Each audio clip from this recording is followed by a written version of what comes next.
Jornal Centro News. Você bem informado. Nessa terça-feira, nós conversamos com o candidato Danilo. Seja bem-vindo, Danilo. Boa tarde, Catarina. Boa tarde, Renata. Boa tarde, ouvintes. Obrigado pelo convite. Quem é Danilo? Olha, Catarina, Danilo é um cidadão curvelano, como os vários mais de 80 mil habitantes que aqui estão. É um engenheiro civil que acorda cedo para cumprir suas responsabilidades nas obras. É uma pessoa que, assim como a maioria dos curvelanos, sente na pele a burocracia do poder público. Por exemplo, eu que às vezes tenho vários problemas e atraso em obras porque a prefeitura demora a aprovar um projeto, porque existe uma fila, tudo na base do papel, de forma arcaica. Danilo também é um cidadão curvelano que acredita em Curvelo, que sabe que Curvelo é uma cidade boa, é uma cidade promissora e uma cidade que pode crescer muito, mas que falta ainda um planejamento estratégico para isso. E Danilo também é um cristão de bom coração e que acredita no potencial do ser humano e por isso propõe administrar Curvelo de uma forma humana, que é o que está faltando hoje.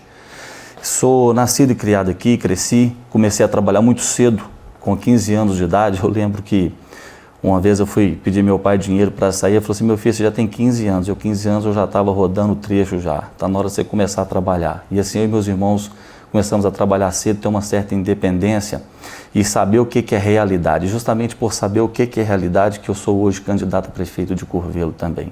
Mas Danilo é uma pessoa aberta, uma pessoa pronta para escutar, uma pessoa pronta para dialogar e que gosta de tomar decisão de forma coletiva porque não gosta de errar. E tudo que eu fiz na minha vida eu sempre fiz com muita segurança, porque eu sempre fui sereno nas minhas decisões e participei de pessoas que eram envolvidas nessas decisões para que a gente pudesse sempre tomá-las, né? Enfim, Danilo é ainda novo, Danilo não é político, Danilo nunca teve oportunidade de decidir e fazer algo por Curvelo. Danilo não tem mandato político. Danilo, nesses últimos 4 anos, mesmo sem mandato político, esteve presente em todos os bairros, em todas as comunidades de Curvelo, vivenciando essa realidade. E é por isso que Danilo hoje é um dos mais preparados o mais preparado, né, para administrar a cidade de Curvelo, porque vivencia a realidade sem estar do lado político, vivencia a realidade como cidadão, como a maioria dos eleitores de Curvelo. E por que você se decidiu candidatar a prefeito? Olha, na verdade essa decisão minha não é de hoje, é uma decisão de 4 anos, quando em 2016, insatisfeito com algumas coisas de Curvelo, né, eu decidi ser candidato. Então, na verdade, eu já fui candidato a prefeito em 2016, enfrentando o atual prefeito.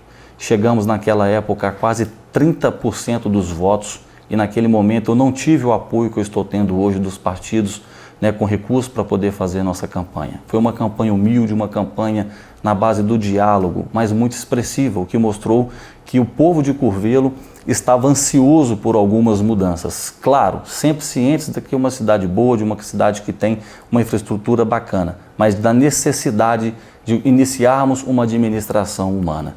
E, obviamente, eu venho novamente ser candidato porque, infelizmente, a maioria dos problemas que nós mostramos em 2016 e também as soluções é um quadro que permanece até hoje. Por exemplo, eu estive aqui na Bela Vista há 4 anos no posto de saúde Rubem Lucena mostrando as filas na madrugada. E na semana passada eu estive lá e o mesmo problema acontece.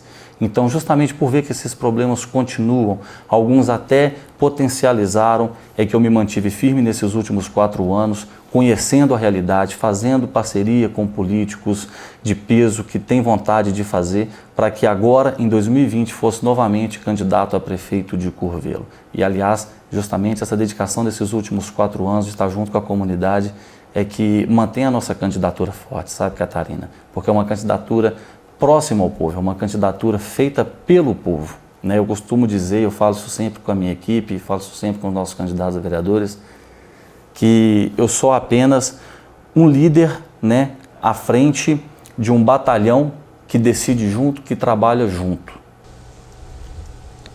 E o que o plano de governo prevê para ações concretas na geração de emprego e renda?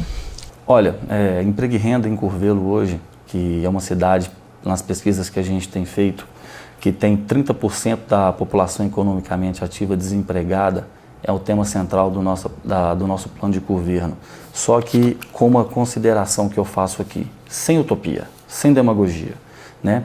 Inclusive, recentemente, os vídeos que a gente vem soltando vem mostrando isso. Eu tive lá na Piracanjuba, indo para Inimutaba, onde tem aquele laticínio, e dói o coração de ver que toda a produção deles aqui da região, que eles recebem lá, é levada para Governador Valadares para ser industrializada lá.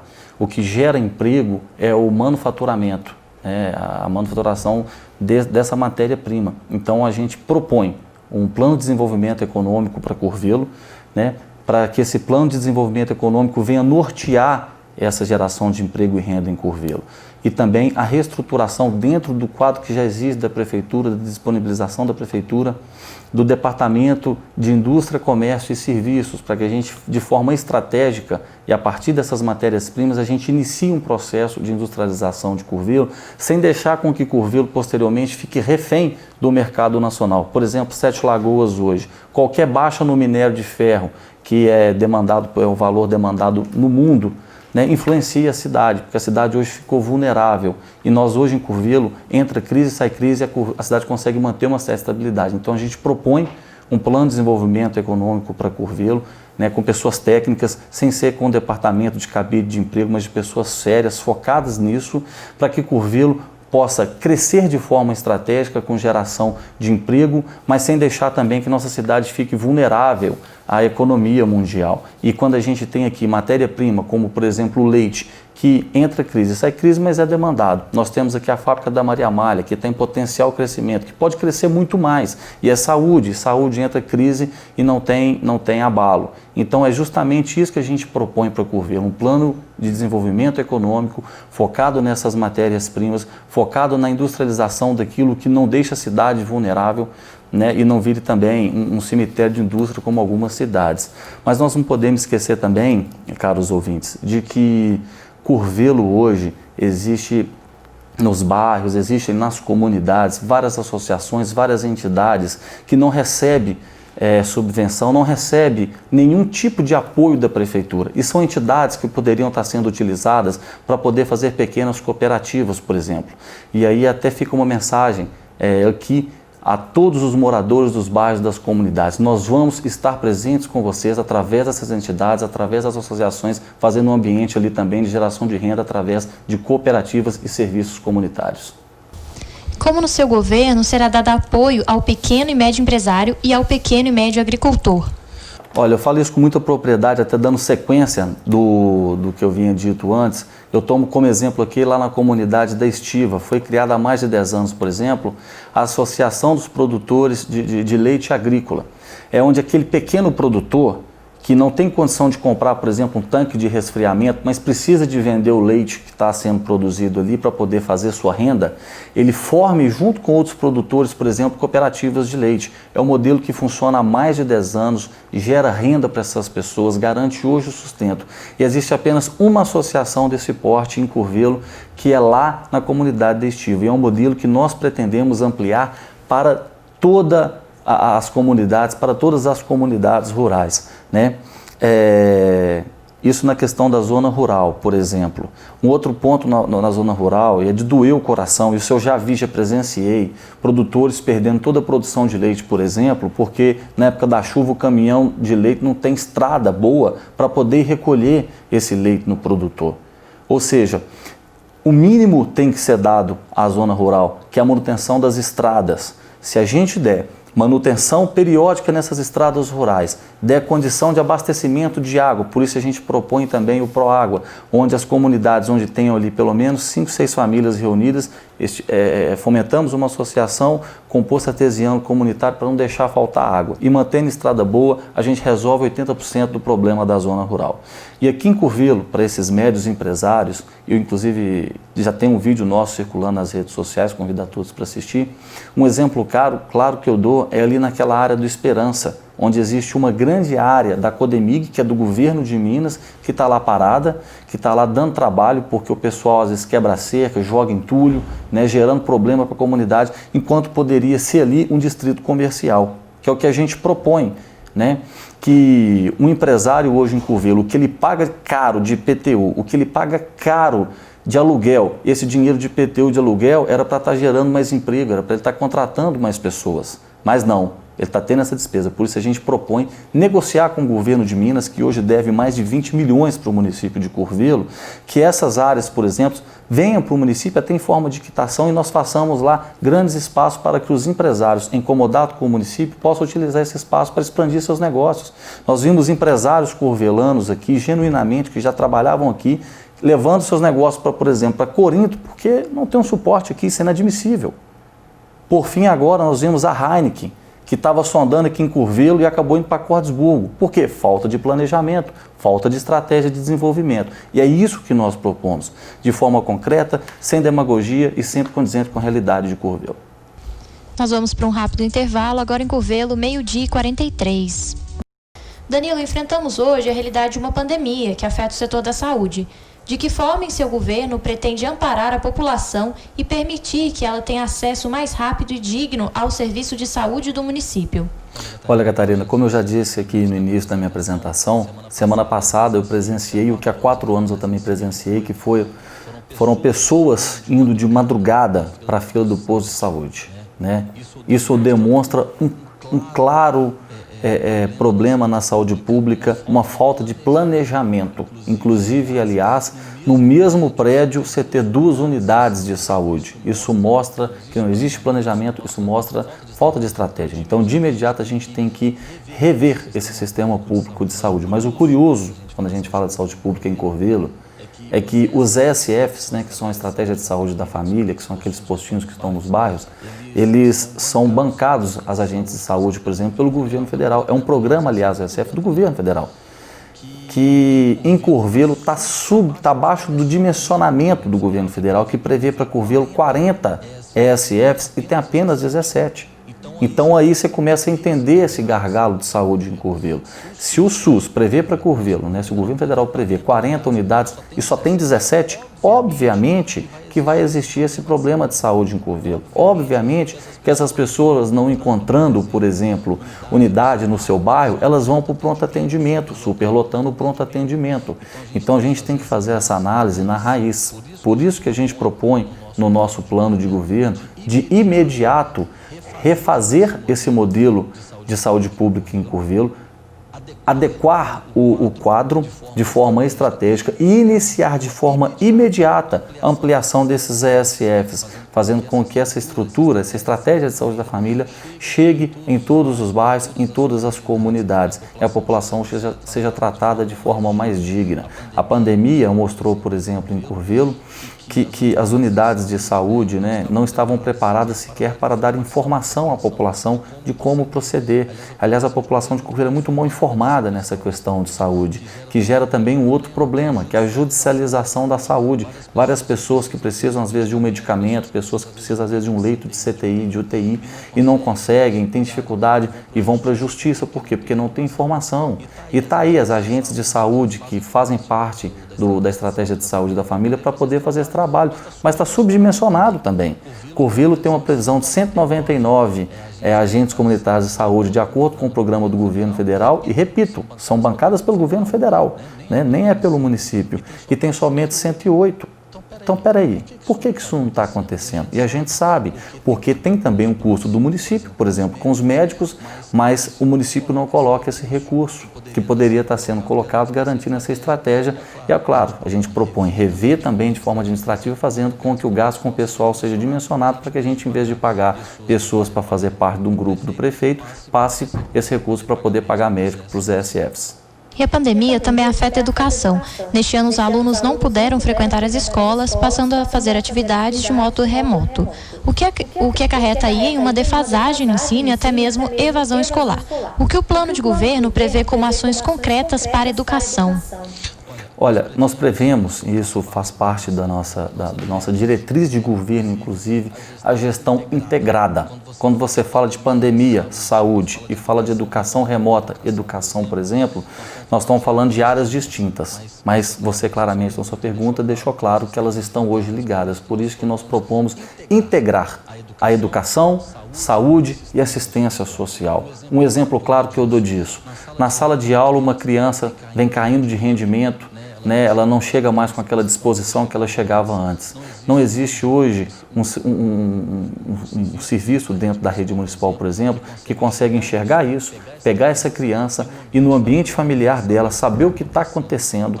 Talvez é um problema de saúde dos pais, talvez é um problema social, conjuntura do meio. Ou seja, a assistência social também tem que estar presente, E se já existisse essa integração da saúde com a educação e assistência social, a gente teria muito mais facilidade de prevenir essa evasão escolar. Por quê? Porque as crianças antes que estavam na escola agora estão em casa, elas estão sem acompanhamento da educação. Mas existem ainda os agentes de saúde que estão indo nessas casas. Deveria existir também o serviço de assistência social acompanhando. Ou seja, a criança não fugiria da visão da prefeitura, essa criança não fugiria dos olhares desse sistema integrado. Como ela hoje, ela só é vista, o estudante só é visto pela educação, se ele não está dentro da escola, ele não está sendo visto. Por isso que nós propomos essa integração, porque em qualquer momento que essa criança tiver, ela vai estar sendo enxergada pela administração. Porque a criança que vê o ambiente familiar destruído, vê às vezes um problema de saúde dentro de casa, vê também lá no seu bairro nenhuma estrutura de esporte, de lazer, essa mesma criança que vai estar dentro da sala de aula. Então, é por isso que a gente propõe essa integração das áreas. E, obviamente, se no bairro dela não tem estrutura, o saneamento está comprometido, o ambiente familiar está comprometido, é claro que essa criança ela não vai ter um rendimento escolar. Por isso que a gente propõe essa integração e evitando, por exemplo, com que em tempos de pandemia, essa criança não fique desalojada pelo sistema. Nós abrimos agora um espaço para que o senhor faça as suas considerações finais. Olha, eu espero que os ouvintes que estão em casa, espero que toda a população de Curvelo que vem acompanhando a nossa campanha perceba o que nós estamos propondo, que é uma Curvelo mais humana. Como eu tenho sempre dito, a cidade é muito boa, a cidade está bonita, está arrumada, mas agora é hora de cuidar dos curvelanos, porque a cidade é feita de pessoas. E nós não podemos enxergar as pessoas como contribuintes, nós devemos enxergá-las como seres humanos que merecem dignidade e respeito do poder público. E o poder público ele existe para isso, para poder proporcionar igualdade para todos, oportunidade para todos, equilíbrio social. E é o que está faltando em Curvelo hoje. Isso está claramente mostrado na realidade dos bairros e das comunidades. E como eu tenho dito, sem ter mandato, sem ser político, eu passei meus últimos 4 anos acompanhando essa realidade de Curvelo e tendo cada dia mais certeza de que é necessário em Curvelo uma administração humana que veja as pessoas no centro das decisões da administração. E é por isso que nós buscamos trabalhar de forma conjunta com todas as pessoas, com todos os servidores, sem distinção. Esse é o modo nosso de trabalhar. E é por isso que nós temos como pilar central a nossa proposta, que é o orçamento participativo, que é fazer com que uma fatia do orçamento, que é para infraestrutura, para investimento nos bairros, nas comunidades, para entidades, seja decidida junto com a população, funcionando da seguinte forma: a administração, a prefeitura vai até os bairros e as comunidades, com audiências públicas, escutando essa população, vendo o que elas têm de ideia, de propostas, formatando tudo isso, depois avaliando e devolvendo à população para que vote e escolha o que é prioridade, para depois executar. Como eu tenho dito, Curvelo é muito grande e quem sabe o que é necessidade de cada lugar é quem mora ali. Por isso nós temos que estar presente, temos que estar lá escutando essa população. Eu dou um exemplo, por exemplo, em São José da Lagoa, onde tem um posto de saúde para atender uma população de quase 5.000 habitantes, e não existe nenhuma infraestrutura e foi investido lá centenas de milhares de reais para poder fazer um campo. Não sou nada contra isso, pelo contrário, sou um apoiador do esporte, mas a prioridade não era essa. E se a população tivesse sido ouvida, dava para fazer as duas coisas, porque quem manda no dinheiro público é quem paga imposto. E eu tenho dito, o povo não quer esmola, o povo quer de volta aquele recurso que coloca na administração através do imposto. É assim que nós pensamos. E reforço com Curvelo o nosso compromisso de até o dia 15 de novembro seguir numa campanha propositiva, respeitando todos os adversários e sem cair em pegadinhas, sem cair em provocação de adversários que infelizmente agora são todos políticos, estão sentindo-se ameaçados pela perda do poder para o povo de Curvelo, que vai ser agora dono novamente da cidade. Um abraço a todos e boa tarde. Agora é Danilo, agora